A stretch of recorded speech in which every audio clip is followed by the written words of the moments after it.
This video is brought to you by AKSIAS. Hello students, welcome to AKS current affairs. ఈ వీడియోలో మనం 22 April 2020 ఈనాడు news paper detailed అనాలిసిస్ని discuss చేయడం జరుగుతుంది. ఈ యొక్క డీటెయిల్డ్ అనాలిసిస్ డిస్కస్ చేసిన తర్వాత వీడియో ఎండింగ్లో కరెంట్ అఫైర్స్ క్విజ్ కూడా డిస్కస్ చేయడం జరుగుతుంది. సో చాలామంది స్టూడెంట్స్ అంటున్నట్టుగా ఈరోజు అడిగే క్వశ్చన్స్ రేపటి వీడియోలో డిస్కస్ చేయండి సార్, మాకు ఈజీ ఉంటుంది అన్నారు. సో అలానే చేద్దాం. నిన్న నేను ఏవైతే క్వశ్చన్స్ అడిగానో ఆ క్వశ్చన్స్కి ఆన్సర్స్ కూడా ఈరోజు వీడియో ఎండింగ్లో నేను మీకు చెప్తాను. దీన్ని బట్టి సో నేను ఎలాగో ఆన్సర్స్ చెప్తున్నా కదా అని మీరు కమెంట్ చేయడం మాత్రం స్టాప్ చేయకండి స్టూడెంట్స్. మీరు ఆన్సర్స్ తెలుసుకుంటే ఇంకా బెటర్ ఉంటుంది. So I hope you understood. Okay, so ఈరోజు ఈనాడు అండ్ హిందూ న్యూస్ పేపర్లో వచ్చినటువంటి ఇంపార్టెంట్ న్యూస్ ఆర్టికల్స్ ఏందో చూద్దాం స్టూడెంట్స్. ఫస్ట్ వన్, వాణిజ్యం మాటున ఆధిపత్య వ్యూహం, ఇది ఎడిటోరియల్లో కవర్ అయింది. సెకండ్ వన్, ఉరుముతున్న ఉపద్రవ భూతాపం, సో ఇది కూడా ఎడిటోరియల్లో. పారన ట్రంప్ పాచిక, డబ్ల్యూహెచ్ఓకు నిధుల నిలిపివేత వ్యవహారం, ఇది కూడా ఈరోజు ఈనాడు ఎడిటోరియల్లో కవర్ అయింది. ఆరోగ్య అవ్యవస్థ, కరోనా గుణపాఠాలు, ఇది కూడా మనం హెల్త్ కేర్ సిస్టమ్కి సంబంధించి ఎడిటోరియల్లో కవర్ అయింది. ఫిఫ్త్ వన్, కరోనా తీవ్రత, కరోనా అనేది కరోనా ప్రభావం సో మన రాష్ట్రంలో, దేశవ్యాప్తంగా, ప్రపంచవ్యాప్తంగా ఏ విధంగా ఉంది అనేది ఈ ఆర్టికల్ చెప్తుంది మనకి. సిక్స్త్ వన్, మా దేశానికి రావద్దు, అమెరికా వలసలపై ట్రంప్ ప్రకటన. ట్రంప్ ఈ యొక్క ఇమిగ్రేషన్ పాలసీస్ పైన ప్రకటించారు, అదేందో డిస్కస్ చేద్దాం. పంట రుణాలపై వడ్డీ రాయితీ గడువు పొడిగింపు, ఏవైతే కనుక షార్ట్ టర్మ్ లోన్స్ ఉంటాయో ఆ షార్ట్ టర్మ్ లోన్స్కి యొక్క లిమిట్ అనేది గడువుని పొడిగించడం జరిగింది, అదేందో మనం డిస్కస్ చేద్దాం. Eighth one, regulator sweetens TLTRO deal for banks. TLTRO అంటే ఏందో నేను మొన్న మీకు ఒక సపరేట్ ఆర్బీఐ నిర్ణయాలు అని ఒక సపరేట్ వీడియో చేయడం జరిగింది. అందులో మీకు TLTRO targeted long term repo operations అని చెప్పేసి డిస్కస్ చేసాం మనం. Ninth one, UN global hunger could double due to కోవిడ్-19. ఐక్యరాజ్య సమితి అనుబంధ సంస్థ ఏం చెప్తుందంటే ఈ యొక్క కరోనా ప్రభావం వల్ల ప్రపంచవ్యాప్తంగా ఈ యొక్క ఆకలితో అలమటించే వారి యొక్క సంఖ్య రెట్టింపు అయ్యే అవకాశం ఉందని వాళ్ళు చెప్తున్నారు. సో ఇవన్నీ న్యూస్ ఆర్టికల్స్ కూడా మనం డిస్కస్ చేద్దాం students one by one. So first one, వాణిజ్యం మాటున ఆధిపత్య వ్యూహం. ఇందులో మనం ఏం డిస్కస్ చేస్తామంటే బేసికల్లీ ఈ యొక్క కరోనా నేపథ్యంలో ఈ యొక్క చైనీస్ కంపెనీలు ఏం చేస్తున్నాయంటే ఏవైతే కనుక మన భారతదేశ కంపెనీలకు అంతగా మూలధనం లేదో ఈ అవకాశాన్ని తీసుకొని చైనీస్ కంపెనీలు మన భారతదేశ కంపెనీలను కొందామని చెప్పేసేటటువంటి ప్లాన్లో ఉన్నాయి. సో దాన్ని అడ్డుకట్ట వేయడానికి అని చెప్పేసి మన భారతదేశ ప్రభుత్వము ఈ యొక్క ఎఫ్డిఐ నిబంధనలు మార్చడం జరిగింది. ఎఫ్డిఐ అంటే ఏంది, అలానే ఎఫ్పిఐ ఫారిన్ పోర్ట్ఫోలియో అంటే ఏంది, అలానే మన భారతదేశం ఎఫ్డిఐ నిబంధనలు మార్చినట్టుగా వేరే దేశాలు కూడా ఏవైనా అలా మార్చాలని ఆలోచిస్తున్నాయా లేదా అనేది మనం డిస్కస్ చేయడం జరుగుతుంది.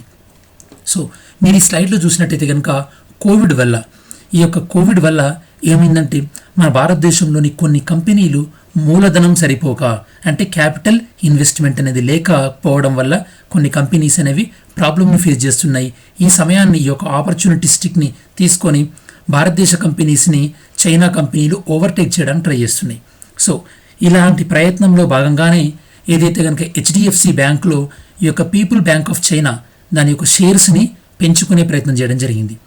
సో ఈ విధంగా చైనా ఆర్థిక సంస్థల యొక్క ప్రభావాన్ని లేదా ఆధిపత్య ధోరణిని నిరోధించడానికి అని చెప్పేసి భారతదేశ ప్రభుత్వము తన యొక్క ఎఫ్డిఐ నిబంధనలను మార్చడం జరిగింది. సో ఏదైనా సరే వేరే దేశం నుండి మన దేశంలోకి ఎఫ్డిఐ అంటే విదేశీ ప్రత్యక్ష పెట్టుబడుల ద్వారా ఎవరైనా సరే మన భారతదేశంలో పెట్టుబడి పెట్టాలనుకుంటే కనుక వాళ్ళు department for promotion of industry and internal trade DPIIT వీళ్ళకి అప్లికేషన్ ఇవ్వాల్సి ఉంటుంది. సో ఇప్పుడు కొత్తగా ఎలాంటి నిబంధనలు తీసుకొచ్చామంటే ఎవరైనా సరే ఎఫ్డిఐ ప్రపోజల్తోని, అంటే ఎఫ్డిఐ మన భారతదేశంలో ఎఫ్డిఐ పెడదామని చెప్పేసి మన భారతదేశానికి సరిహద్దులో ఉన్న దేశం నుంచి ఎవరొచ్చినా సరే, అంటే China, Nepal, Bhutan, Myanmar, Afghanistan, Pakistan, Bangladesh, so ఈ దేశాల నుండి ఎవరొచ్చినా సరే వాళ్ళకి ఇన్ని రోజులు డైరెక్ట్గా పెట్టుబడి పెట్టే అవకాశం ఉండేది, నేరుగా పెట్టుబడి పెట్టే అవకాశం ఉండేది. ఇప్పుడు అలాంటి అవకాశం ఇవ్వడం లేదు. సో ఖచ్చితంగా వాళ్ళు ప్రభుత్వ అనుమతి తీసుకున్న తర్వాతనే వాళ్ళ యొక్క విదేశీ పెట్టుబడులకి అనుమతి ఇవ్వడం జరుగుతుంది అనేది ఈ యొక్క ఆర్టికల్ ఉద్దేశం స్టూడెంట్స్. ఎందుకు ఇదంతా? చైనా యొక్క ఆధిపత్య ధోరణిని తగ్గించడానికి.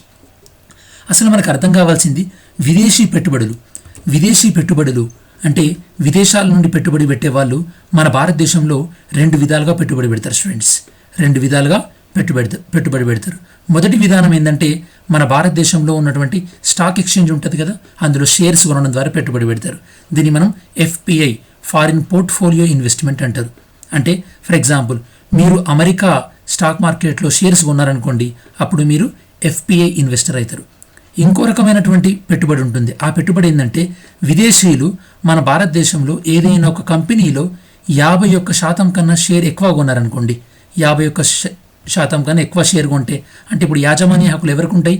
విదేశీయులకు ఉంటాయి. దీన్ని ఎఫ్డిఐ అంటారు. లేదా విదేశీయులు మన భారతదేశంలో వచ్చి ఒక కొత్త కంపెనీని స్టార్ట్ చేశారనుకోండి, అంటే ఫర్ ఎగ్జాంపుల్ ఇప్పుడు మీరు హైదరాబాద్లో చూసినట్టయితే కనుక స్వీడిష్ కంపెనీ ఐకియా వాళ్ళు ఒక స్టోర్ను ఓపెన్ చేయడం జరిగింది. దీన్నైనా సరే ఎఫ్డిఐ, ఫారిన్ డైరెక్ట్ ఇన్వెస్ట్మెంట్ అంటారు. అంటే విదేశీ సంస్థలు మన భారతదేశంలో కొత్తగా వాళ్ళ కంపెనీ కార్యకలాపాలు స్టార్ట్ చేసినా, లేదా ఆల్రెడీ మన భారతదేశంలో ఉన్నటువంటి కంపెనీలో మెజారిటీ వాటాలు కొని యాజమాన్య హక్కులు తీసుకున్న వాటిని మనం ఎఫ్డిఐ అంటారు.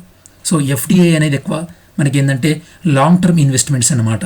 ఇవన్నీ కూడా దీని ద్వారా ఉండేటటువంటి ప్రయోజనాలు ఏంటంటే, వేరే దేశం వాళ్ళు మన దేశంలో పెట్టుబడి పెట్టడం వల్ల, వేరే కంపెనీ మన భారతదేశంలో ఎస్టాబ్లిష్ చేయడం వల్ల మనకి కొత్త టెక్నాలజీ అనేది ట్రాన్స్ఫర్ అవుతుంది. టెక్నాలజీ ట్రాన్స్ఫర్ అనేది జరుగుతుంది. అలానే ఇక్కడ ఉన్నటువంటి యువతకి ఉపాధి అవకాశాలు పెరుగుతుంటాయి. దాంతోపాటు ఆ దేశాలతోని మనకి సహాయ సహకారాలు కూడా ఎక్కువ అయ్యే అవకాశం ఉంటుంది. కాకపోతే దీనికి నెగిటివ్ ఎఫెక్ట్స్ ఏంటంటే, ఆ దేశంలో ఉన్నటువంటి అనెథికల్ బిజినెసెస్ ఏవైతే ఉంటాయో, అంటే సరిగా ఎథికల్ ప్రాక్టీసెస్ లేని కంపెనీలు మన భారతదేశ కంపెనీలను టేక్ ఓవర్ చేసి వాళ్ళ యొక్క ప్రయోజనాలని మన ప్రజల మీద రుద్దేటటువంటి అవకాశం ఉంటుంది. ఇది నెగిటివ్ ఎఫెక్ట్స్. ఇప్పుడు మన భారతదేశం ప్రభుత్వం ప్రధానంగా ఈ యొక్క ఎఫ్డిఐ, విదేశీ ప్రత్యక్ష పెట్టుబడులు, ప్రధానంగా ఈ యొక్క ఎఫ్డిఐ విదేశీ ప్రత్యక్ష పెట్టుబడుల రూల్స్ని మార్చడం జరిగింది. ఎందుకు మార్చిందో నేను మీకు చెప్పాను స్టూడెంట్స్. ఈ స్లైడ్లో మీరు చూసినట్టయితే కనుక ఎఫ్డిఐకి ఎఫ్పిఐకి ప్రధానమైన డిఫరెన్స్ ఏంటంటే, ఎఫ్డిఐ అంటే వేరే దేశం వాళ్ళు వచ్చి మన దేశంలో యాక్టివ్గా కంపెనీ స్టార్ట్ చేయడం, లేదా కంపెనీ యాజమాన్య వాటా తీసుకోవడం, ఇది యాక్టివ్ రోల్ అనమాట. అదే ఎఫ్పిఐ అంటే ప్యాసివ్ రోల్, అంటే వీళ్ళు పెద్దగా మన భారతదేశ కంపెనీ వ్యవహారాలలో పెద్దగా ఇంట్రెస్ట్ ఉండదు వీళ్ళు ఓన్లీ స్టాక్ మార్కెట్లోనే పెట్టుబడి పెడతారు. స్టాక్ మార్కెట్లు తగ్గినాయంటే కనుక వీళ్ళ యొక్క పెట్టుబడులు ఉపసంహరించుకొని మళ్ళీ వేరే స్టాక్ మార్కెట్లో పెట్టుబడి పెడతారు. ఎఫ్డిఐ వాళ్ళకి ఎక్కువ కంట్రోల్ ఉంటుంది కంపెనీ వ్యవహారాలలో, ఎఫ్పిఐకి అంత కంట్రోల్ ఉండదు. ఎఫ్డిఐ అనేది నేను మీకు ఇంతకుముందు చెప్పినట్టు లాంగ్ టర్మ్ ఇన్వెస్ట్మెంట్, ఎఫ్పిఐ అనేది షార్ట్ టర్మ్ ఇన్వెస్ట్మెంట్, స్వల్పకాలిక పెట్టుబడులు. ఎఫ్డిఐ వీళ్ళు difficult to enter and difficult to exit. అంటే ఫర్ ఎగ్జాంపుల్ ఇప్పుడు స్వీడన్ ఐకియా కంపెనీ మన హైదరాబాద్లో వాళ్ళకు స్టోర్ ఓపెన్ చేయాలంటే పర్మిషన్ తీసుకోవడం ఎంత కష్టమో, అలానే వాళ్ళు ఓవర్ ద నైట్ అంటే రాత్రికి రాత్రి కంపెనీని ఎత్తేసి కంపెనీని అమ్మి వెళ్ళిపోయే అవకాశం ఉండదు. కాబట్టి ఎఫ్డిఐ అనేది మనము దీర్ఘకాలిక పెట్టుబడులు, అంటే వీటిని మనం ప్రెడిక్టబుల్ ఇన్వెస్ట్మెంట్ అంటున్నమాట. అంటే వీటి మీద మనం నమ్మకం ఉంచుకోవచ్చు. అదే ఎఫ్పిఐ అనుకున్నారనుకోండి, ఫారినర్స్ మన స్టాక్ మార్కెట్లో ఎప్పుడైనా షేర్స్ కొనొచ్చు, ఎప్పుడైనా షేర్స్ అమ్మేయచ్చు. కాబట్టి దీన్ని మనం బటర్ఫ్లై మనీ అని కూడా అంటారు, సీతాకోక చిలుక పెట్టుబడులు అని అంటారు. అంటే ఇవి మన స్టాక్ మార్కెట్స్ బాగున్నన్ని రోజులు మన స్టాక్ మార్కెట్లో ఈ పెట్టుబడులు ఉంటాయి. ఎప్పుడైతే కనుక మన స్టాక్ మార్కెట్లో కన్నా వేరే స్టాక్ మార్కెట్లో లాభాలు ఎక్కువ వస్తున్నాయని వీళ్ళకి అనిపించినట్టయితే కనుక వీళ్ళ యొక్క పెట్టుబడులు తరలిపోతుంటాయి. FDI investment in physical assets, అంటే మనకు భౌతికపరమైనటువంటి ఇన్వెస్ట్మెంట్ కనిపిస్తుంటుంది, అంటే కంపెనీని పెట్టడమో లేదా కంపెనీని కొనడమో. అదే ఎఫ్పిఐ అనేది మనకు ఫిజికల్గా కనిపించదు, ఈ ఇన్వెస్ట్మెంట్ కేవలం స్టాక్ మార్కెట్లో మాత్రమే కనిపిస్తుంటుంది. ఇప్పటి వరకు మీకు అర్థం కావాల్సింది ఏంటంటే ఎఫ్డిఐకి ఎఫ్పిఐకి తేడా ఏంది, అలానే భారతదేశ ప్రభుత్వం ఇప్పుడు ఎఫ్డిఐ విధానాలని మన భారతదేశ చుట్టూ ఉన్నటువంటి దేశాలకి ఎందుకు చేంజ్ చేసింది, ప్రధానంగా చైనా ఆధిపత్య ధోరణిని నివారించడానికి చేంజ్ చేయడం జరిగింది అనేది మీకు అర్థమై ఉండాలి. ఎఫ్డిఐ అని మీకు చెప్పినా కాబట్టి మీకు ఇంకా నెక్స్ట్ అర్థం కావాల్సింది ఏంటంటే, ఈ యొక్క విదేశీ ప్రత్యక్ష పెట్టుబడులు ఎఫ్డిఐలు మన భారతదేశంలోకి ఎన్ని విధాలుగా వస్తుంటాయి? 3 విధాలుగా వస్తుంటాయి స్టూడెంట్స్. మొదటి విధానం ఏంటంటే ఆటోమేటిక్ రూట్, అంటే ఈ విధానంలో ఏ పరిశ్రమలు అయితే ఉంటాయో ఆ పరిశ్రమలో విదేశీ వాళ్ళు పెట్టుబడులు పెట్టాలంటే భారతదేశ ప్రభుత్వం తీసుకోవాల్సిన అవసరం లేదు, వాళ్ళు నేరుగా పెట్టుబడులు పెట్టొచ్చు. అదే కేటగిరీ 2 దీనికి ఆపోజిట్, కేటగిరీ 1కి ఆపోజిట్. అంటే ఇందులో పెట్టుబడులు పెట్టాలంటే ఏంటంటే ప్రభుత్వ అనుమతి ఖచ్చితంగా తీసుకోవాలి. కేటగిరీ 3 ఇందులో ఏంటంటే ఈ పరిశ్రమల్లో కొంత శాతం వరకు పెట్టుబడులకి ప్రభుత్వ అనుమతి అవసరం లేదు, ఆ లిమిట్ దాటిపోయిన తర్వాత పెట్టుబడులు పెట్టాలంటే మాత్రం ప్రభుత్వ అనుమతి ఖచ్చితంగా తీసుకోవాల్సింది. ఈ విధంగా ఆటోమేటిక్ రూట్ ఉంటుంది, దాంతోపాటు గవర్నమెంట్ రూట్ ఉంటుంది. ఈ యొక్క ఫారిన్ డైరెక్ట్ ఇన్వెస్ట్మెంట్ని, ఈ విదేశీ ప్రత్యక్ష పెట్టుబడుల గురించి వచ్చే ప్రపోజల్స్ అన్నింటినీ కూడా హ్యాండిల్ చేసేటటువంటి పోర్టల్ పేరేందంటే ఫారిన్ ఇన్వెస్ట్మెంట్ ఫెసిలిటేషన్ పోర్టల్. ఈ పోర్టల్ని డీల్ చేసేది ఎవరంటే department of industrial policy and promotion.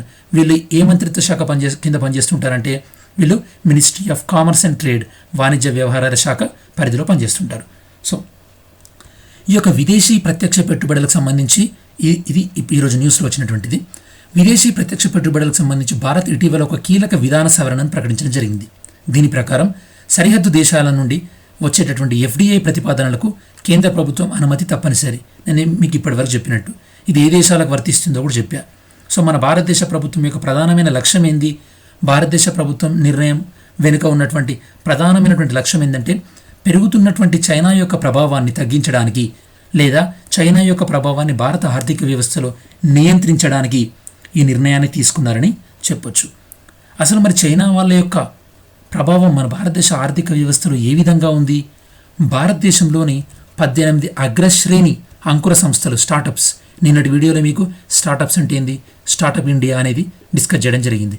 ఇలా మన భారతదేశంలో టాప్ 18 స్టార్టప్లో చైనా నుండి పెట్టుబడులు ఆల్మోస్ట్ ఆల్ 30,000 కోట్లకు పైగా పెట్టుబడి ఉన్నట్లు బ్రూకింగ్స్ ఇండియా అనేది నివేదిక చెప్తుందంటే దీన్ని బట్టి చైనా వాళ్ళు మన భారతదేశంలో మొబైల్ కంపెనీ నుండి ఆటోమొబైల్స్ వరకు ఎన్నో రంగాలలో కూడా చైనా సంస్థలు పెట్టుబడి పెట్టి వాటి యొక్క ప్రభావాన్ని పెంచుకుంటూ ఉన్నాయి.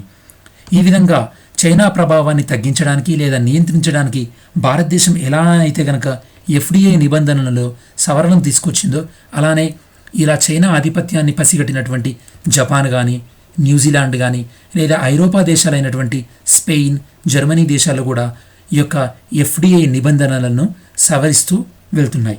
సో ఫైనల్గా కంక్లూజన్ ఏంటంటే ఒకవైపు చైనా ఆధిపత్య ధోరణిని మనం నియంత్రిస్తూనే పెట్టుబడులకు సంబంధించి భారత విధాన నిర్ణయం అనేది మన భారతదేశ అవసరాలకు మన ప్రాధాన్యాలను తీర్చే విధంగా ఉండాలి. అంటే మనకి ఎక్కడైతే కనుక పెట్టుబడులు అవసరం ఉన్నాయో వాటిని ఆహ్వానిస్తూనే ఏ దేశం యొక్క ఆధిపత్యం కూడా మన భారతదేశంలో లేకుండా చూసుకోవాల్సినటువంటి బాధ్యత ఉంది. నెక్స్ట్ ఆర్టికల్ స్టూడెంట్స్, ఉరుముతున్న ఉపద్రవం భూతాపం. భూతాపం అంటే ఇంగ్లీష్లో మనం గ్లోబల్ వార్మింగ్ అంటాం. అసలు ఈ యొక్క గ్లోబల్ వార్మింగ్ వల్ల వచ్చేటటువంటి నెగటివ్ ఎఫెక్ట్స్ ఏంటి అనేది మనం ఫస్ట్ డిస్కస్ చేస్తాం. దాని తర్వాత ఈ యొక్క గ్లోబల్ వార్మింగ్కి కారణమవుతున్నటువంటి గ్యాసెస్ అంటే వాయువుని మనం ఏమంటామంటే గ్రీన్ హౌస్ గ్యాసెస్ అంటారు. ఈ యొక్క గ్రీన్ హౌస్ గ్యాసెస్ ఎక్కువ అవ్వడం వల్ల, గ్లోబల్ వార్మింగ్ ఎక్కువ అవ్వడం వల్ల ఎలాంటి దుష్పరిణామాలు, ఎలాంటి నెగిటివ్ ఎఫెక్ట్స్ వస్తాయి, ఈ నెగిటివ్ ఎఫెక్ట్స్ నుంచి మనం తప్పించుకోవాలంటే ఏం చేయాలి అంటే ఫర్ ఎగ్జాంపుల్ అడవులను పెంచడం, అలానే పునరుత్పాదక ఇంధనాలను ఉపయోగించడం అంటే రెన్యూబుల్ ఎనర్జీ, సోలార్ ఎనర్జీని, విండ్ ఎనర్జీని ఇలాంటి వాటిని ఎంకరేజ్ చేయడం, దాంతోపాటు వాహనాల నుండి వచ్చేటటువంటి కాలుష్యాన్ని కూడా తగ్గించాలి. ఇలాంటి చర్యల ద్వారా మనము ఈ యొక్క గ్రీన్ హౌస్ గ్యాసెస్ యొక్క కార్బన్ ఉద్గారాలను తగ్గిస్తూ మనం ఈ యొక్క గ్లోబల్ వార్మింగ్ని తగ్గించవచ్చు. సో చూద్దాం స్టూడెంట్స్ వన్ బై వన్. ఇది ఈరోజు ఈనాడు ఎడిటోరియల్లో కవర్ అయింది స్టూడెంట్స్. ఉరుముతున్న ఉపద్రవం భూతాపం గ్లోబల్ వార్మింగ్. సో మనం చూసినట్టయితే కనుక ఎన్నో జీవరాశులకు అనువైనటువంటి జీవన వాతావరణాన్ని మన భూమండలం కల్పించింది. భూమి క్రమంగా వేడెక్కడం వల్ల ఎన్నో జీవరాశులు అంతరించిపోయేటటువంటి అవకాశం ఉంది. మనం ఈ యొక్క ఫోటోలో చూసినట్టయితే కనుక భూమి టెంపరేచర్ యావరేజ్గా సరాసరి ఒక 4 degrees సెంటీగ్రేడ్ పెరిగిందనుకోండి, మన భూమి మీద ఉన్నటువంటి 50% జంతుజాలం అనేది నశించిపోతుంది. ఒకవేళ భూమి సరాసరి ఉష్ణోగ్రత 2 degrees పెరిగినట్టయితే కనుక ఇప్పుడు ఏవైతే కనుక జంతువులు ఉన్నాయో అవి 25% నశించే అవకాశం ఉంది. ఫర్ ఎగ్జాంపుల్ మెరైన్ టర్టిల్స్, సముద్రాల్లో ఉండే తాబేళ్ళు, ఇవి మెడిటరేనియన్ అంటే మధ్యధరా సముద్ర ప్రాంతాలు ఎక్కువ ఉంటాయి ఇవైనా సరే, లేదా అమెజాన్లో ఉన్నటువంటి ఒక రకమైనటువంటి యాంఫీబియన్ సుభేచర జీవులు, అలానే ఆఫ్రికన్ వైల్డ్ డాగ్ కానీ, లేదా ఆఫ్రికన్ ఎలిఫెంట్ కానీ, లేదా ఆస్ట్రేలియా ఉండే ఒక జాతికి సంబంధించినటువంటి ఈ యొక్క కంగారూలు కానీ, లేదా అముర్ లెపార్డ్స్, ఈ అముర్ చిరుతపులులు, ఇవన్నీ కూడా ఈ యొక్క పెరుగుతున్నటువంటి భూతాపం వల్ల ఇవి నశించిపోయే అవకాశం ఉంది. కాబట్టి మనం భూతాపాన్ని ఎంతైనా కంట్రోల్ చేయవలసినటువంటి అవసరం ఉంది. ఈ యొక్క ఫోటోను బట్టి మీకు అర్థమై ఉంటుంది భూతాపం వల్ల జీవరాశులపైన ఎలాంటి ప్రభావం ఉంటుంది అనేది. సో మరి ఈ యొక్క గ్లోబల్ వార్మింగ్ ఎందువల్ల అవుతుంది స్టూడెంట్స్? ఎందువల్ల అవుతుందంటే వాతావరణంలో ఈ యొక్క గ్రీన్ హౌస్ గ్యాసెస్ పెరగడం వల్ల. గ్రీన్ హౌస్ గ్యాసెస్కి ఎగ్జాంపుల్ ఏంటంటే carbon dioxide, nitrous oxide, water vapour, methane ఇలాంటివన్నీ కూడా గ్రీన్ హౌస్ గ్యాసెస్కి ఎగ్జాంపుల్. సో మరి బాగానే ఉంది, ఈ గ్రీన్ హౌస్ గ్యాసెస్ పెరుగుతున్నాయి, గ్లోబల్ వార్మింగ్ అవుతుంది. మరి గ్లోబల్ వార్మింగ్ వల్ల ఎలాంటి నెగిటివ్ రిజల్ట్స్ ఉన్నాయి? ఎలాంటి నెగిటివ్ రిజల్ట్స్ అంటే ఈ యొక్క భూమి వేడెక్కడం అనేది నేను మీకు ఇంతకుముందు చెప్పినట్టు, సో ఈ టెంపరేచర్ పెరిగినట్టు, ఫర్ ఎగ్జాంపుల్ భూమి సగటు ఉష్ణోగ్రత 1.5 డిగ్రీ సెంటీగ్రేడ్ పెరిగితే గనక దానివల్ల 22 నుండి 30% వరకు వివిధ జీవరాశులు కనుమరుగవుతాయి. నేను మీకు ఇంతకుముందు ఫోటోలు చూపెట్టినట్టు. అలానే తాగునీటి కొరత 4 నుండి 9% పెరుగుతుంది. అలానే ఆహార ఉత్పత్తి తగ్గి 3 నుండి 4% తగ్గుతుంది. సో భూతాపం వల్ల వేరే జంతువులు చనిపోవడమే కాకుండా మన ఆహారం అంటే మన ఫుడ్ సెక్యూరిటీ, ఆహార భద్రత పైన ప్రభావం పడుతుంది. అలానే మనకు వాటర్ అవైలబిలిటీ మీద పడుతుంది. అలానే ఈ యొక్క ధృవాల మంచు కరిగి అంటే ఆర్క్టిక్ లేదా అంటార్క్టిక్ దగ్గర ఉన్నటువంటి మంచు కరిగి దానివల్ల సముద్ర మట్టం అనేది కొన్ని సెంటీమీటర్ల మేర పెరగవచ్చు. ఇలా సముద్ర మట్టం పెరుగుతే ఏమవుతుంది, ఏవైతే కనుక దీవులు ఉంటాయో, అలానే ఏవైతే కనుక తీర ప్రాంత నగరాలు ఉంటాయో, అంటే ఫర్ ఎగ్జాంపుల్ మన వైజాగ్ తీసుకున్న, చెన్నై, ముంబై ఇలాంటి తీర ప్రాంత నగరాలు ముంపున పడేటటువంటి అవకాశం ఉంటుంది.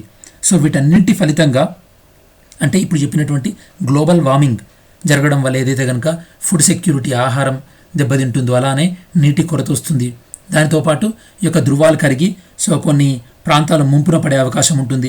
వీటన్నింటిని ఫలితంగా ఆల్మోస్ట్ ఆల్ 2150 వరకు ఈ యొక్క భూతాపం వల్ల సుమారుగా 25 కోట్ల కన్నా ఎక్కువ శరణార్థులయ్యే అవకాశం ఉండే, అంటే రెఫ్యూజీస్, అంటే ఒక దేశంలో బతకడానికి వీల్లేక వేరే దేశంకి వెళ్ళే వాళ్ళని శరణార్థులు అంటారు. అంటే కేవలం అంటే ఎలాంటి యుద్ధాల వల్ల కాకుండా కేవలం ఈ యొక్క భూమి టెంపరేచర్ పెరగడం వల్ల 25 కోట్ల మంది శరణార్థులు కొత్తగా అయ్యే అవకాశం ఉంటుందని వివిధ నివేదికలు చెప్తున్నాయి.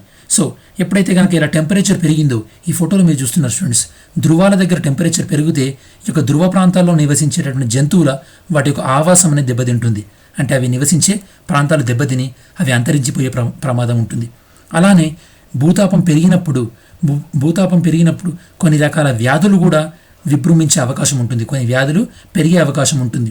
బెస్ట్ ఎగ్జాంపుల్ కరోనా లాంటి వ్యాధులు పెరిగే అవకాశం ఉంటుందని రీసెంట్గా UN ఎన్విరాన్మెంట్ ప్రోగ్రామ్, ఐక్యరాజ్య సమితి వాతావరణ సంస్థ వాళ్ళు చెప్పడం జరిగింది. అంటే ఇవన్నీ కూడా దుష్పరిణామాలు ఈ యొక్క భూతాపం పెరగడం వల్ల.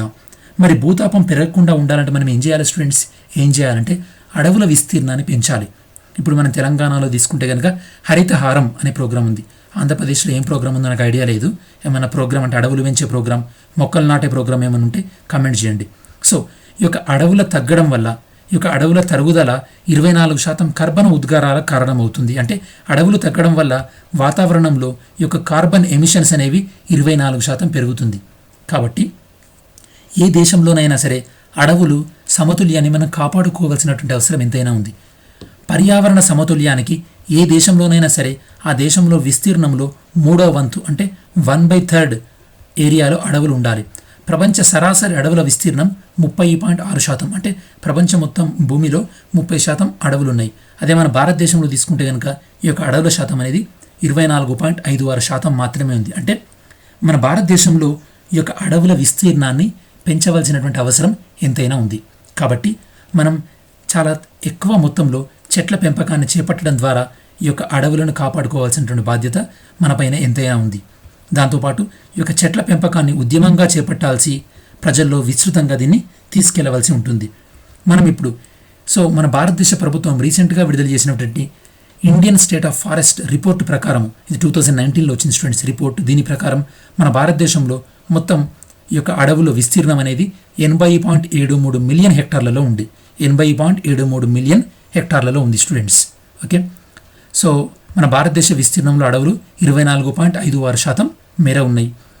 లాస్ట్ టైంతో కంపేర్ చేస్తే, అంటే లాస్ట్ టైం సర్వే, ఇది 2 సంవత్సరాల కోసం సర్వే ఇస్తారు, అంటే 2017తో కంపేర్ చేస్తే 2019 2 సంవత్సరాల్లో అడవులు గరిష్టంగా పెరుగుదల నమోదైన ప్రాంతాలు కర్ణాటక, ఆంధ్రప్రదేశ్, కేరళ.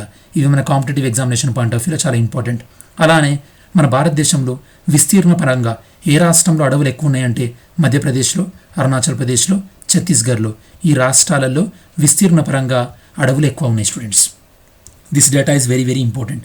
సో మనం పెరుగుతున్నటువంటి భూతాపం వల్ల ఎలాంటి సమస్యలు వస్తాయో చూస్తున్నాం. అలానే దీన్ని నిరోధించడానికి అడవుల్ని పెంచాలి ఒకవైపు. ఇంకోవైపు ఏం చేయాలంటే ఈ యొక్క రెన్యూబుల్ ఎనర్జీ అంటే పునరుత్పాదక ఇంధన వనరులు అయినటువంటి సోలార్ ఎనర్జీని కానీ లేదా విండ్ ఎనర్జీని కానీ బయోమాస్, నిన్నటి వీడియోలో మనం బయోఫ్యూయల్స్ అనేదాన్ని చూసాం మనం. ఓకే, ఇలాంటి వాటిని ఎంకరేజ్ చేస్తూ మనం ఫాజిల్ ఫ్యూయల్ అయినటువంటి బొగ్గును, పెట్రోలియం వీటి యొక్క వాడకాన్ని తగ్గించాల్సినటువంటి అవసరం ఎంతైనా ఉంది. ఈ యొక్క ఇంటర్నేషనల్ రెన్యూబుల్ ఎనర్జీ సంస్థ ప్రకారం అంటే అంతర్జాతీయ పునరుత్పాదక ఇంధన సంస్థ వీరు ఇచ్చినటువంటి నివేదిక ప్రకారం ప్రపంచవ్యాప్తంగా ఇప్పుడు ఈ యొక్క రెన్యూబుల్ ఎనర్జీ వాడకం ఎంత ఉందంటే 24.7% మాత్రమే ఉంది. ఇది మన దేశంలో కేవలం 17.7% మాత్రమే. అంటే మన భారతదేశంలో సగటున 100 కిలోవాట్ల ఎనర్జీ అంటే సో ఈ యొక్క ఎనర్జీ అనేది ఉత్పత్తి అవుతుంటే, ఇంధనం అనేది ఉత్పత్తి అవుతుంటే అందులో ఈ యొక్క పునరుత్పాదక ఇంధనం ఎంత శాతం ఉందంటే కేవలం 17.3% ఉంది. దీన్ని మనం ఎంతైనా పెంచుకోవాల్సినటువంటి అవసరం ఉంది. 2050 నాటికి ఈ యొక్క శిలాజ ఇంధన వాడకాన్ని పూర్తిగా నిలిపివేయాలని 140 దేశాలు నిర్ధారించుకున్నాయి. మన భారతదేశం సైతం 2030 కల్లా ఈ యొక్క పునరుత్పాదక ఇంధన సామర్థ్యాన్ని 40% పెంచుకోవాలి. ఇప్పుడు ఎంత శాతంలో ఉన్నాం స్టూడెంట్స్? మనం 17% ఉన్నాం. ఈ 17% నుండి 40% పెంచుకోవాలని లక్ష్యాన్ని నిర్ణయించుకోవడం జరిగింది. అలానే ఈ యొక్క 30% వాయు కాలుష్యానికి రవాణా రంగమే కారణమవుతుందని ప్రపంచ ఆరోగ్య సంస్థ అంచనా. అంటే ఈ యొక్క ఎయిర్ పొల్యూషన్ ఏదైతే ఉందో దానికి 30% కారణం ఏంటంటే రవాణా రంగం. కాబట్టి ప్రభుత్వాలు కూడా ప్రజా రవాణాను విస్తృతంగా ప్రోత్సహించాలి. అంటే ప్రజారంగ రవాణా అంటే బస్సులు కానీ లేకపోతే మెట్రో కానీ వీటిని ప్రోత్సహించడం ద్వారా చాలామంది ప్రజలు వాళ్ళ యొక్క ప్రైవేట్ వాహనాలను ఉపయోగించకుండా ప్రజా రవాణాను ఉపయోగించడం ద్వారా వాయు కాలుష్యాన్ని తగ్గించవచ్చు. వాయు కాలుష్యం యొక్క తీవ్రత ఎంతుందంటే మన భారతదేశంలో వాయు కాలుష్యం కారణంగా ప్రతి సంవత్సరం 14 లక్షల మంది చనిపోతున్నారని స్టేట్ ఆఫ్ గ్లోబల్ ఎయిర్ 2019 చెప్పింది స్టూడెంట్స్. అంటే దీని తీవ్రత ఏ విధంగా ఉందో చూడొచ్చు. మన భారతదేశ ప్రభుత్వం కూడా ఈ యొక్క వాయు కాలుష్యాన్ని తగ్గించడానికని చెప్పేసి వాహన ప్రమాణాలను కూడా పెంచుతూ వచ్చింది.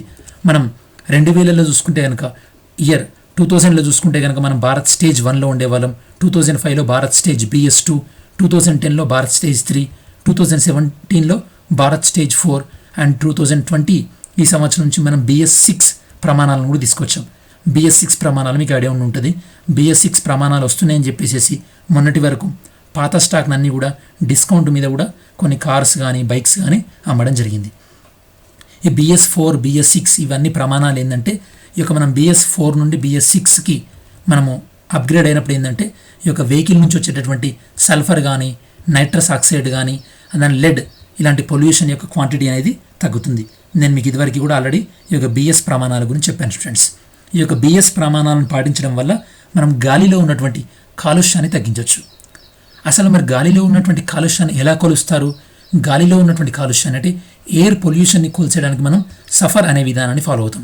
సఫర్ అంటే system of air quality and weather forecasting and research. ఈ విధానంలో మనం గాలిలో ఉన్నటువంటి సూక్ష్మాతి సూక్ష్మ ధూళికణాలు, దీన్ని మనం పార్టిక్యులేట్ మ్యాటర్ 2.5, అలానే సూక్ష్మ ధూళికణాలు పార్టిక్యులేట్ మ్యాటర్ 10, అలానే nitrogen dioxide, ozone, carbon monoxide ఇలాంటి కాలుష్య కారకాలన్నింటినీ కూడా మనం లెక్కించి ఆ నగరంలో ఎయిర్ క్వాలిటీ అనేది గుడ్ బాగుందా, సాటిస్ఫాక్టరీ అంటే మామూలుగా ఉందా, మోడరేట్ అంటే మామూలు దానికన్నా తక్కువ ఉందా, పూర్ అంటే చాలా వరస్ట్గా ఉందా, ఇలా ప్రతి సిటీకి కూడా మనం ఎయిర్ క్వాలిటీ ఇండెక్స్ ద్వారా ర్యాంకింగ్స్ని ఇవ్వడం జరుగుతుంది. ఈ యొక్క లాక్డౌన్ వల్ల చాలా నగరాలలో కూడా ఎయిర్ క్వాలిటీ ప్రమాణాలు పెరిగినాయి అని వివిధ న్యూస్ పేపర్లు మనం చూసాం ఆల్రెడీ. ఎందువల్ల అంటే ఈ యొక్క పరిశ్రమలు ఈ యొక్క యాక్టివిటీ అనేది తగ్గడం వల్ల, అలానే ప్రజలు లాక్డౌన్ వల్ల ఇండ్లలోనే ఉండడం, వాహనాల యొక్క యూసేజ్ తక్కువ అవ్వడం వల్ల కూడా ఎయిర్ క్వాలిటీ పెరిగింది. సో ఫైనల్గా కంక్లూజన్ డిస్కస్ చేసే కన్నా ముందు మనం ఈ యొక్క గ్లోబల్ వార్మింగ్ గురించి మనం ఈరోజు ఏం డిస్కస్ చేస్తామంటే అసలు గ్లోబల్ వార్మింగ్ ఎందుకు వస్తుంది, అలానే గ్రీన్ హౌస్ గ్యాసెస్ అంటే ఏంది, ఈ గ్లోబల్ వార్మింగ్ వల్ల ఎలాంటి దారుణమైన ప్రభావాలు ఉన్నాయి, సో ఫుడ్ సెక్యూరిటీ ఏ విధంగా ఎఫెక్ట్ అవుతుంది, దాంతోపాటు శరణార్థులు ఏ విధంగా పెరిగే అవకాశం ఉంది, దీన్ని మనం ఏ విధంగా తగ్గించవచ్చు, అడవుల పెంపకం ద్వారా లేదా ఈ యొక్క సోలార్ కానీ విండ్ కానీ పునరుత్పాదక ఇంధనాలను ప్రోత్సహించడం ద్వారా కానీ ఈ విధంగా తగ్గించవచ్చు. ఈ యొక్క గ్లోబల్ వార్మింగ్లో ప్రధానమైన పాత్ర ఈ యొక్క గ్రీన్ హౌస్ గ్యాసెస్. ఈ గ్రీన్ హౌస్ గ్యాసెస్ ప్రధానంగా ఈ యొక్క వాహనాల నుండి వస్తున్నాయి. ఈ యొక్క వాహనాల నుంచి వచ్చేటటువంటి పొల్యూషనే ఆల్మోస్ట్ ఆల్ ఎయిర్ పొల్యూషనే. ఎయిర్ పొల్యూషన్లో చాలా ఎక్కువ భాగం ఈ యొక్క వాహనాల నుంచి వచ్చే పొల్యూషన్ని తగ్గించడానికి మనం బిఎస్ ప్రమాణాలని వాడుతున్నాం. సో ఈ విధమైనటువంటి అన్నీ కూడా డిస్కస్ చేసాం. ఫైనల్గా కంక్లూజన్ రిమార్క్స్ ఏంటంటే పర్యావరణ పరిరక్షణకు ప్రతి ఒక్కరు కూడా పాటుపడాలి, లేకుంటే ప్రకృతి వైపరీత్యాలు చోటు చేసుకుంటాయి. ప్రపంచాన్ని తీవ్రమైనటువంటి సంక్షోభంలోకి నెట్టినటువంటి కరోనా వైరస్ సంక్రమణ కూడా అందుకు తిరుగులేనటువంటి ఉదాహరణ. నేను మీకు ఇంతకుముందు చెప్పినట్టు గ్లోబల్ వార్మింగ్ వల్ల వ్యాధుల వ్యాప్తి చెందే అవకాశం కూడా ఎక్కువగా ఉంటుంది. కాబట్టి రాబోయే రోజుల్లోనైనా సరే మనం సహజ వనరులను కాపాడుకుంటూ జీవ వైవిధ్యానికి ప్రాధాన్యం ఇవ్వాలి. అంటే మనం బయోడైవర్సిటీని కాపాడుకోవాలి స్టూడెంట్స్. థర్డ్ ఆర్టికల్, పాలన ట్రంప్ పాచిక, డబ్ల్యూహెచ్ఓకు నిధుల నిలిపివేత వ్యవహారం. అసలు డబ్ల్యూహెచ్ఓకి అమెరికాకి మధ్యలో ప్రాబ్లం ఏంది? డబ్ల్యూహెచ్ఓకి డొనాల్డ్ ట్రంప్ నిధులు ఎందుకు ఆపివేస్తా అన్నాడు? అలానే డబ్ల్యూహెచ్ఓకి ఏ విధంగా నిధులు వస్తుంటాయి? ఓకే, ఎలాంటి నిధులు వస్తుంటాయి? మన భారతదేశ కంట్రిబ్యూషన్ ఏ విధంగా ఉంది డబ్ల్యూహెచ్ఓకి? ఈ యొక్క కరోనా తర్వాత డబ్ల్యూహెచ్ఓ లాంటి ప్రపంచ సంస్థలను నమ్మే అవకాశం ఉందా లేదా అని నేను మీకు డీటెయిల్డ్గా ఈ వీడియో టైటిల్ పేరు డబ్ల్యూహెచ్ఓ ఫండింగ్ అండ్ క్రైసిస్ అనేది మీకు ఏకేఎస్ యూట్యూబ్ ఛానల్లో 19th ఏప్రిల్ రోజు నేను చేయడం జరిగింది. అదొక 22 minutes ఉంటుంది స్టూడెంట్స్. అది మీరు చూసినట్టయితే కనుక అసలు డబ్ల్యూహెచ్ఓకు నిధులు ఎలా వస్తాయి, అమెరికాకు డబ్ల్యూహెచ్ఓకు మధ్యలో ప్రాబ్లం ఏంది, డబ్ల్యూహెచ్ఓ వైఫల్యాలు ఏ విధంగా ఉన్నాయి, అమెరికా ప్రభుత్వం యొక్క వైఫల్యాలు ఏ విధంగా ఉంది, ఇలాంటివన్నీ కూడా మనం డిస్కస్ చేయడం జరిగింది. Hope you will check that video. 4th one, ఆరోగ్య అవ్యవస్థ, కరోనా గుణపాఠాలు. ఈ యొక్క కరోనా గుణపాఠాలు, ఈ యొక్క కరోనా వ్యాప్తి వల్ల మనం నేర్చుకోవాల్సినటువంటి విషయాలు ఏంది అంటే మన ఆరోగ్య వ్యవస్థ ఏ విధంగా మనం ఇంప్రూవ్మెంట్ చేసుకోవాలి, ప్రస్తుత ఆరోగ్య వ్యవస్థ, ఆరోగ్య రంగం అనేది ఏ విధంగా ఉంది, ప్రస్తుతం మనం ఆరోగ్య రంగం మీద ఎంత మనీ అనేది స్పెండ్ చేస్తున్నాం, దాన్ని మనం ఎంత స్పెండ్ చేయాలి, అలానే మన ఆరోగ్య వ్యవస్థలో తీసుకురావాల్సినటువంటి మార్పులు ఏంది అనేది మనం డిస్కస్ చేస్తాం స్టూడెంట్స్. ఆరోగ్య అవ్యవస్థ ఇంట్రడక్షన్ చూసినట్టయితే కనుక దేశ ఆరోగ్య వ్యవస్థలు ఎంత బలహీనంగా ఉన్నాయో కరోనా నేపథ్యంలో మరోసారి బయటపడింది. మీరు జాగ్రత్తగా అబ్జర్వ్ చేస్తే ఇండియాలో కరోనా తీవ్రత అంతగా లేదు, కానీ అమెరికాలోనో స్పెయిన్ ఇటలీ లాగానో ఇండియాలో కూడా వచ్చుంటే వాళ్ళకి వెంటిలేటర్లు సరిపోవట్లేదు. ఇక మన పరిస్థితి ఆ దేవునికి తెలియాలి, అంత దారుణంగా ఉండేది పరిస్థితి. కాబట్టి ఇక నుండైనా సరే మన దేశం యొక్క ఆరోగ్య వ్యవస్థలు మనం బలంగా చేసుకోవాల్సినటువంటి అవసరం ఎంతైనా ఉంది. సో ఫస్ట్ మన భారతదేశంలో ఈ యొక్క ఇండియన్ హెల్త్ కేర్ సిస్టమ్ అంటే మన భారతదేశంలో ప్రజా ఆరోగ్యం అనేది ఏ విధంగా ఉందో చూద్దాం. మన దేశంలో ప్రజలు ఎవ్రీ ఇయర్ ఆరోగ్యం పైన చేస్తున్నటువంటి ఖర్చులో కేవలం 9.6% మాత్రమే రోగ నిరోధక చికిత్స కోసం చేస్తున్నారు. అంటే వ్యాధులు రాకుండా, అంటే వ్యాక్సిన్స్ వేసుకోవడం కానీ ఇట్లాంటి వాటి మీద మనం ఖర్చు చేస్తున్నాం. రిమైనింగ్ 90% ఖర్చు మనం దేని మీద చేస్తున్నాం? రోగ చికిత్స కోసం చేస్తున్నాం. అంటే వ్యాధులు వచ్చిన తర్వాత ఆ వ్యాధిని తగ్గించుకోవడానికి చేస్తున్నాం. అంటే ఎంత దారుణమైన స్థితి ఉందంటే మనం ఎప్పుడైనా హెల్త్లో మనం పాటించాల్సింది prevention is better than cure. అంటే వ్యాధి రాకుండా చూడాలి.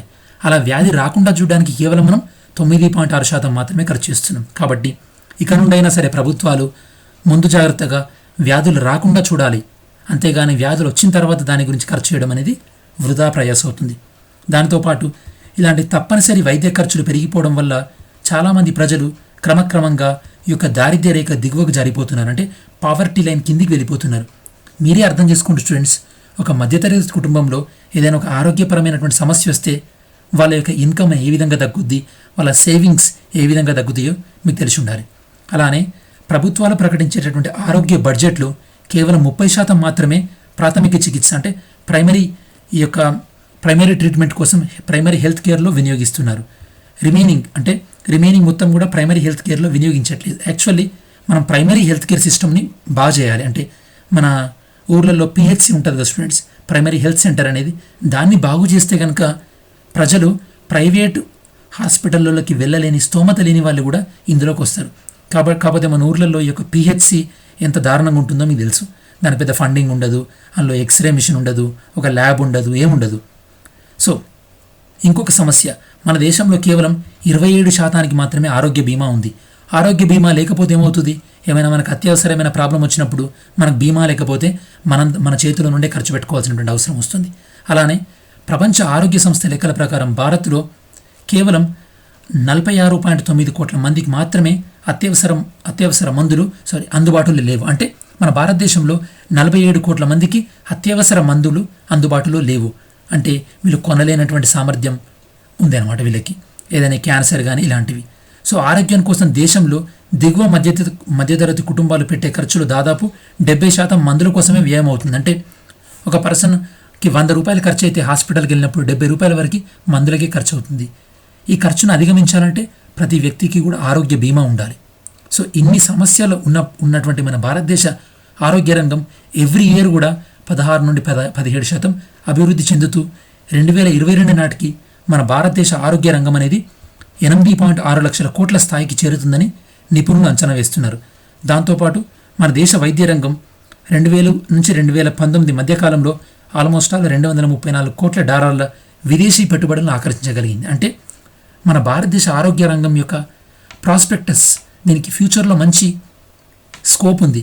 అట్లాంటి ఆరోగ్య రంగాన్ని ప్రభుత్వం పట్టించుకొని ఇక నుండి అయినా సరే మంచి దీన్ని ఎంకరేజ్ చేయడం ద్వారా, ప్రజలందరికీ ఆరోగ్య బీమా ఇవ్వడం ద్వారా, సో ఇలాంటి కరోనా లాంటి వ్యాధులు వచ్చినప్పుడు ప్రజలు దారిద్ర్య రేఖ కన్నా దిగువకు వెళ్ళే అవకాశం లేకుండా ఉంటుంది. సో సొల్యూషన్ ఏంటంటే దేశవ్యాప్తంగా నేను మీకు ఇంతకుముందు చెప్పినట్టు ప్రాథమిక స్థాయి వైద్య వ్యవస్థను పటిష్టంగా తీర్చిదిద్దడంపై ప్రభుత్వాలు శ్రద్ధ పెట్టాల్సినటువంటి అవసరం ఎంతైనా ఉంది. ఎందుకంటే ప్రాథమిక స్థాయిలో వైద్య వ్యవస్థ అనేది కరెక్ట్ ఉంటే కనుక ఊర్లో నుండి ప్రజలు టౌన్స్కి రావాల్సినటువంటి అవసరం ఉండదు. దీని ద్వారా మనము అర్బనైజేషన్, పట్టణీకరణ కూడా తగ్గించవచ్చు. నెక్స్ట్, దేశంలో ప్రతి జిల్లాలో వైద్య కళాశాలను స్థాపించి అందులో చదువుకునే అవకాశం అర్హత కలిగినటువంటి స్థానిక విద్యార్థులకు కల్పించాలి. అలా కల్పించిన తర్వాత వాళ్ళ మెడిసిన్ అయిపోయిన తర్వాత వాళ్ళు ఆ జిల్లాలోనే పనిచేసేలా నిబంధనలు విధించాలి. ఇది education point of view. Third one, దేశంలో పౌరులందరికీ కూడా ఆరోగ్య బీమా సదుపాయం కల్పించాలి. నేను మీకు ఇంతకుముందు చెప్పినట్టు ఆరోగ్య బీమా ఉంటుందంటే ఆ వ్యక్తి తన జేబులో నుండి పెట్టుకునేటటువంటి ఖర్చు అనేది తగ్గుతుంది. నెక్స్ట్ వన్, పౌరుల యొక్క వ్యక్తిగత గోప్యతకు భంగం వాటిల్లకుండా సాంకేతిక పరిజ్ఞానాన్ని ఉపయోగించి ప్రతి పౌరుడి యొక్క ఆరోగ్య వివరాలను ఒక డేటాబేస్ను నమోదు చేయాలి. అంటే ఫర్ ఎగ్జాంపుల్ ఒక గ్రామంలో ఎంతమందికి ఈ యొక్క తట్టు అనేది వచ్చింది, అలానే ఎంతమంది డయాబెటీస్ పేషెంట్స్ ఉన్నారు, ఇలా డేటాబేస్ ఉంటే కనుక ప్రభుత్వాలు కూడా ఒక ఐడియా ఉంటుంది మనం ఏ వ్యాధి నివారణకు ఎంత ఖర్చు చేయాలనేది. దాంతోపాటు ఇలా డేటాబేస్ మెయింటైన్ చేసేటప్పుడు వ్యక్తి యొక్క గోప్యత, అంటే ఈ యొక్క ఇన్ఫర్మేషన్, ఎందుకంటే రైట్ టు ఇన్ఫర్మేషన్ అనేది కూడా రైట్ టు లైఫ్, వ్యక్తిగత గోప్యతకు భంగం కలగకుండా ఇన్ఫర్మేషన్ స్టోర్ చేయాలి. అలానే రాజ్యాంగాన్ని సవరించి ఈ యొక్క పబ్లిక్ హెల్త్, ఈ యొక్క ఆరోగ్యాన్ని రాష్ట్రాల జాబితా నుండి ఉమ్మడి జాబితాలు, అంటే కాంకరెంట్ లిస్ట్కి మార్చితే ఏమవుతుందంటే, ఉమ్మడి జాబితాలోకి మార్చితే ఏమవుతుందంటే అప్పుడు దానిపైన కేంద్ర ప్రభుత్వాలు, రాష్ట్ర ప్రభుత్వాలు ఇద్దరు కూడా చట్టాలు చేసి సమన్వయం చేసుకుంటూ ముందుకెళ్ళొచ్చు. ఈ విధంగా మార్చి మందులతో పాటు వైద్య పరీక్షలు, వైద్య చికిత్సలను కూడా ఒక నియంత్రణ పరిధిలోకి తీసుకురావాలి. మీరు చూసినట్టయితే స్టూడెంట్స్, ఈ యొక్క పల్లెటూళ్ళల్లో విద్యా, వైద్యం ఇవి రెండే చాలా ఎక్స్పెన్సివ్ అయిన స్టూడెంట్స్, కాబట్టి వీటిని నియంత్రించాల్సినటువంటి అవసరం ఎంతైనా ఉంది. సో ఫైనల్గా మన కంక్లూజన్ చెప్పేది ఏంటంటే, ఇక నుండైనా సరే మనం కరోనా అనుభవాల నుండి పాఠాలు నేర్చుకొని ప్రభుత్వాలు ఇక నుండైనా సరే ఆరోగ్య రంగంలో దీర్ఘకాలిక మార్పులకు నాంది పలకాలి. అంటే ప్రతిసారి ఒక వ్యాధి వచ్చినప్పుడు ఏదో స్కీమ్ అనౌన్స్ చేయడం, ఆ స్కీమ్ గురించి ఖర్చు పెట్టడం ఇలా కాకుండా దీర్ఘకాలికంగా ఉండాలి మన వ్యూ ఏదైనా సరే.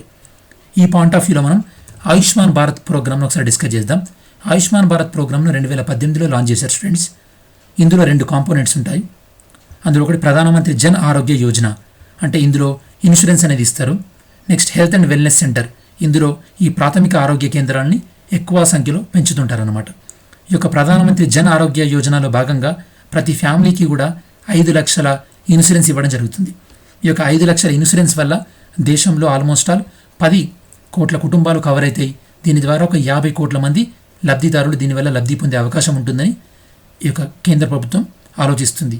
ఇందులో క్యాష్లెస్ ట్రీట్మెంట్ ఇవ్వడం జరుగుతుంది, అంటే మనం ఎలాంటి నగదును చెల్లించాల్సినటువంటి అవసరం లేదు.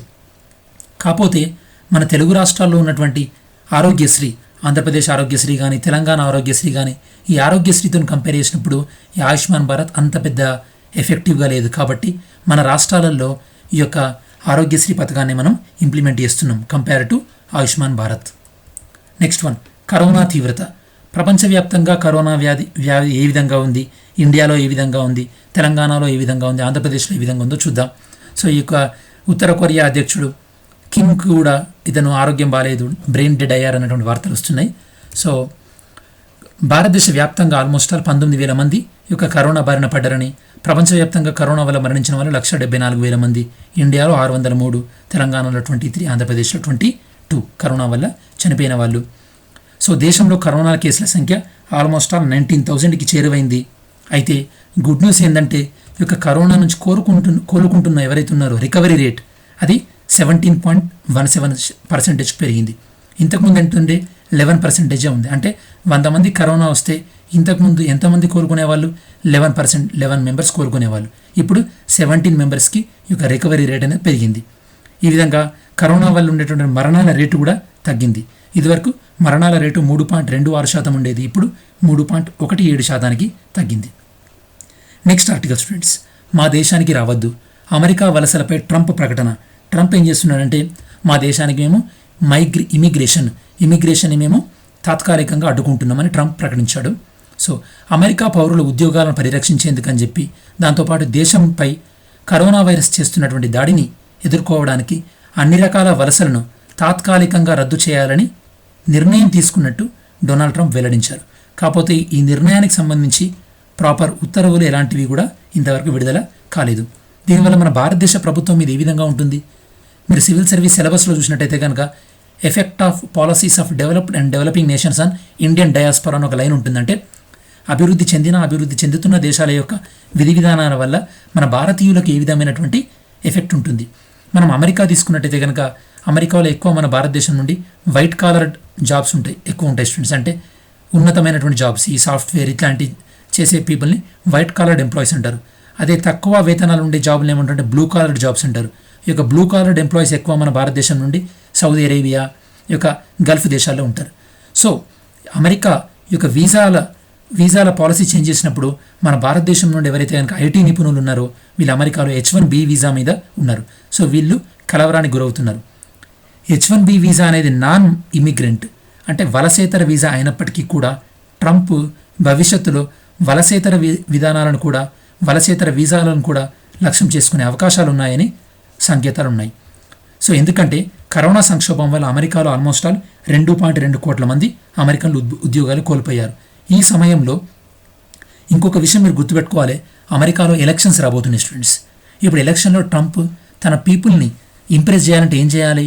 నేను ఫారినర్స్ అని రావట్లేదు, మన వల్ల జాబులు మన వాళ్ళకే ఇస్తా అన్న ఒక ఇంప్రెషన్, అది రాంగ్ ఇంప్రెషన్ని క్లియర్ చేయడానికని ట్రంప్ ఇలాంటి స్టేట్మెంట్స్ ఇస్తున్నాడు. 7th వన్, పంట రుణాలపై వడ్డీ రాయితీ గడువు పొడిగింపు. అంటే రైతు రుణాలపై వడ్డీ రాయితీ అనేది ఉంటుంది స్టూడెంట్స్. అంటే రైతులకి ఒక 7%కి లోన్ ఇస్తారనుకోండి, ఇయర్ రేట్ ఆఫ్ ఇంట్రెస్ట్. ఆ రైతు టైంకి కడితే కనుక అతనికి వడ్డీ రాయితీ 2% ఉంటుంది.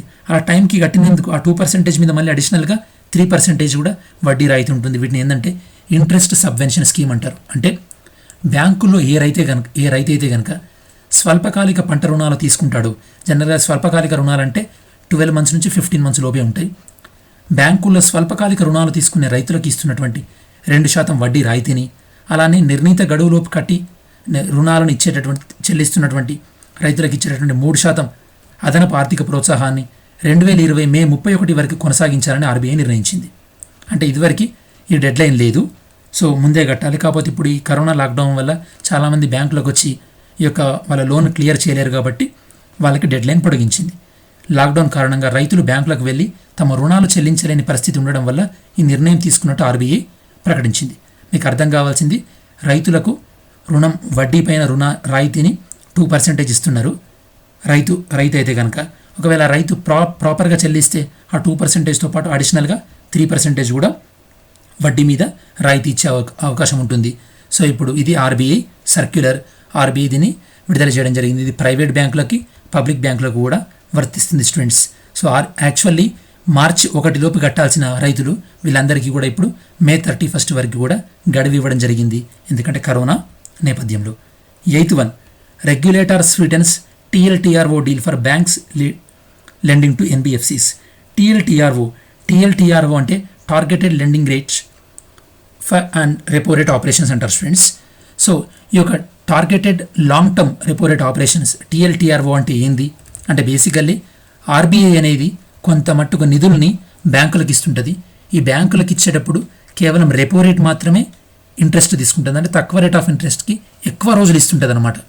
ఎక్కువ రోజులకి ఆర్బీఐ అనేది బ్యాంకులకు ఇస్తుంటుంది. కాకపోతే ఆర్బీఐ బ్యాంకులకు ఇచ్చేటప్పుడు ఏం చెప్తుందంటే వీళ్ళకి మాత్రమే మీరు లోన్స్ ఇవ్వాలి. అంటే ఆర్బీఐ ఎవరికి చెప్తుందో వాళ్ళకు మాత్రమే లోన్స్ ఇవ్వాలి.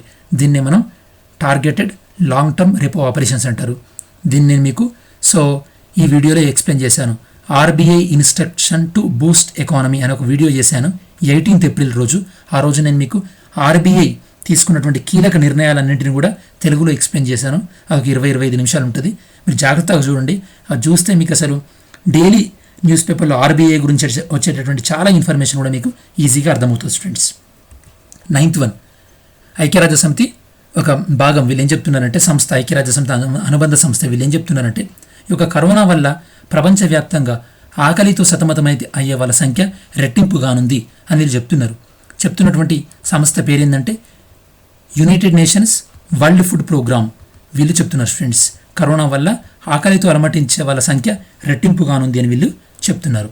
The number of people facing acute foods insecurity అంటే ఆహార అభద్రతాభావంతో బాధపడే వాళ్ళు ఇదివరకు 130 మిలియన్స్ ఉంటే కనుక ఇప్పుడు 260 మిలియన్స్ అయ్యే అవకాశం ఉంది. అంటే ఇదివరకు 13 కోట్లు ఉంటే ఇప్పుడు 26 కోట్ల మంది ఈ యొక్క ఆహార భద్రత వల్ల లేకుండా ఆహార అభద్రతా భావానికి గురయ్యే అవకాశం ఉందని యునైటెడ్ నేషన్స్ యొక్క వరల్డ్ ఫుడ్ ప్రోగ్రామ్ అనే సంస్థ చెప్తుంది.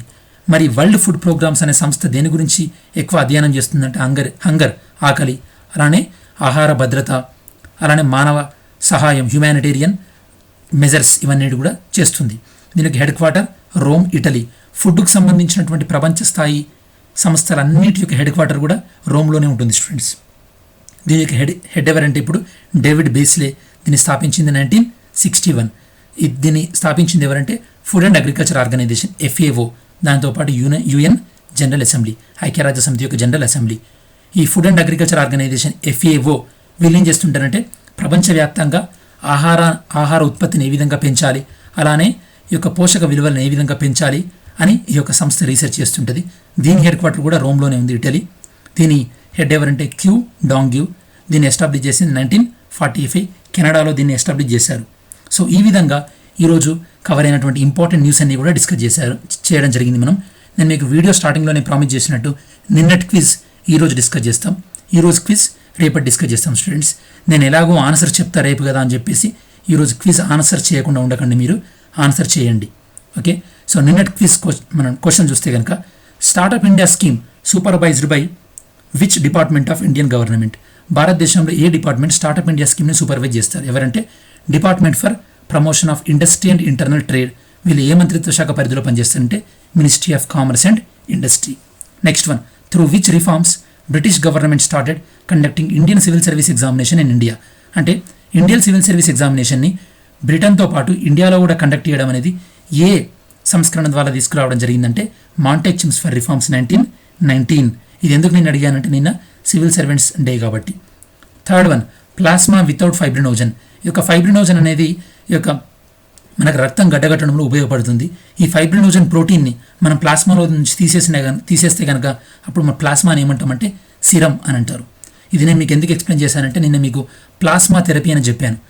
ఆ పాయింట్ ఆఫ్ వ్యూలో క్వశ్చన్ అడిగాను. Next, which ministry act as a nodal agency for biofuel development and utilisation? అంటే ఈ యొక్క జీవ ఇంధనాలను అభివృద్ధి, దానితోపాటు జీవ ఇంధనాల యొక్క ఉపయోగాన్ని ప్రోత్సహించేటటువంటి మినిస్ట్రీ ఎవరు, మంత్రిత్వ శాఖ ఎవరు అంటే ministry of petroleum and natural gas. Fifth question, which article of the Indian constitution indirectly deal with parliament standing committees? మీకు కొద్ది పాలిటీ మీద ఐడియా ఉంటే మనకు పార్లమెంట్లో స్టాండింగ్ కమిటీస్ అని ఉంటాయి స్టూడెంట్స్. వీటి మన తెలుగులో పార్లమెంట్ స్థాయి సంఘాలు అంటాం. ఇవి టెంపరీ ఉంటాయి, పర్మనెంట్ ఉంటాయి. టెంపరీ ఉండే వాటిని అడ్హాక్ కమిటీస్ అంటారు, పర్మనెంట్గా ఉండే వాటిని స్టాండింగ్ కమిటీస్ అంటారు. ఈ స్టాండింగ్ కమిటీస్లో మళ్ళీ మీకు ఫినాన్షియల్ కమిటీస్ అని, దాంతోపాటు డిపార్ట్మెంటల్ స్టాండింగ్ కమిటీస్ అని ఉంటాయి. డిపార్ట్మెంటల్ స్టాండింగ్ కమిటీస్ 24 ఉంటాయి. ఫినాన్షియల్ కమిటీస్ అంటే మీకు పబ్లిక్ అకౌంట్స్ కమిటీ, PAC, దాంతోపాటు మనకి estimates committee and committee and PSU ఇలా ఉంటాయి. నేను మీకు పాలిటీ క్లాస్లో చాలామందికి చాలాసార్లు చెప్పాను. ఎప్పుడైనా టైం ఉన్నప్పుడు చూద్దాం దాని గురించి కూడా. దీని గురించి భారత రాజ్యాంగంలో ఏ ఆర్టికల్లో ఉంటుందంటే ఆర్టికల్ 105, దాంతోపాటు ఆర్టికల్ 118. ఈ రెండు ఆర్టికల్స్ ద్వారా ఈ యొక్క పార్లమెంట్ స్టాండింగ్ కమిటీ వాటి యొక్క అధికారాలను తీసుకోవడం జరుగుతుంది. ఇది నిన్న హిందూ న్యూస్ పేపర్లో వచ్చింది. ఈ యొక్క parliament standing committee and IT మీద ఉన్నటువంటి parliament standing committee video conference ఏర్పాటు చేసుకోవడానికి స్పీకర్ అనుమతించారు. ఎందుకంటే కరోనా వల్ల సామాజిక దూరం పాటించాలి అని చెప్పేసి లోక్సభ స్పీకర్ వీళ్ళని వీడియో కాన్ఫరెన్స్ ద్వారా సమావేశం అవ్వచ్చు అని వీళ్ళకి అనుమతి ఇవ్వడం జరిగింది. ఈ యొక్క parliamentary standing committee and IT దీని చైర్మన్ ఎవరంటే శశి థరూర్. సో ఈ రోజు క్విజ్ ఏందో డిస్కస్ చేద్దాం students. Area wise which are top 2 states in terms of forest coverage, అంటే అడవులు ఎక్కువగా ఉన్నటువంటి 2 రాష్ట్రాలు ఏంది. Second question, what are the top 2 states in terms of forest cover as percentage of geographical area, అంటే ఆ రాష్ట్ర విస్తీర్ణంలో ఎక్కువ శాతం అడవులు ఉన్నటువంటి రాష్ట్రాలు ఏంది. ఫస్ట్ క్వశ్చన్కి సెకండ్ క్వశ్చన్కి క్లియర్గా డిఫరెన్స్ ఉంది, బాగా అర్థం చేసుకోండి. Third one, where is the headquarter of international solar alliance, international solar alliance యొక్క హెడ్ క్వార్టర్ ఎక్కడ ఉంది.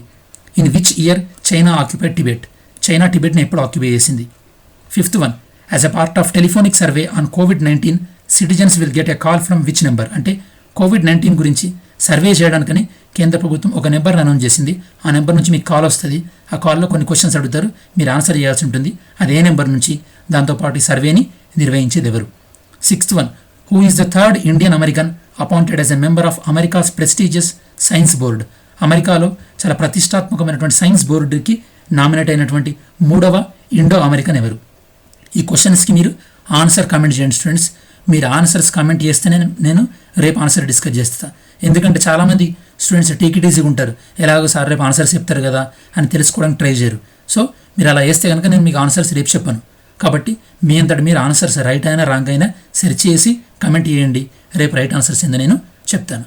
సో ఈ వీడియో కనుక మీ ప్రిపరేషన్లో మీకు యూజ్ అయింది అనుకుంటే కనుక లైక్ చేయండి. అలాంటి ఛానల్కి సబ్స్క్రైబ్ చేసుకోకపోతే ఛానల్కి సబ్స్క్రైబ్ చేసుకోండి. మీ ఫ్రెండ్స్కి ఎవరైనా కోచింగ్ అంత అఫోర్డ్ చేయలేని పూర్ కండిషన్లో ఉండి తెలుగు మీడియం కానీ English. This video is brought to you by AKSIAS.